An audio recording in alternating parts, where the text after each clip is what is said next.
അയാൾ ചെയ്ത കുറ്റത്തിന് രാജാവ് ശിക്ഷ വിധിച്ചു. ഒന്നുകിൽ 100 അടി കൊള്ളണം, അല്ലെങ്കിൽ ഒരു ചാക്ക് ഉള്ളി പൊളിക്കണം. അടികൊള്ളുന്നതിനേക്കാൾ ഭേദമാണ് ഉള്ളി പൊളിക്കുന്നതെന്ന ചിന്തയിൽ അയാൾ ഉള്ളി പൊളിക്കാൻ ആരംഭിച്ചു. കാൽഭാഗം പൊളിച്ചു കഴിഞ്ഞപ്പോൾ അയാളുടെ കൈ വേദനിക്കാൻ തുടങ്ങി, കണ്ണിൽ നിന്നും വെള്ളം വരാനും തുടങ്ങി. അയാൾ രാജാവിനോട് പറഞ്ഞു, ഞാൻ അടി കൊണ്ടോളാം.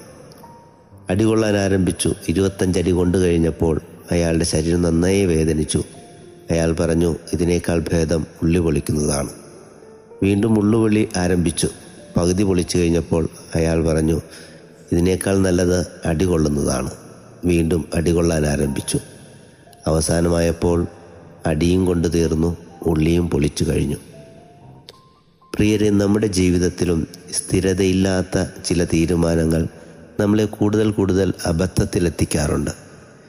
എല്ലാ ജീവിത വിജയത്തിൻ്റെയും പിന്നിൽ കഠിനാധ്വാനത്തോടൊപ്പം തന്നെ പ്രാധാന്യമുള്ളതാണ് സ്ഥിരത എന്ന് പറയുന്നത്.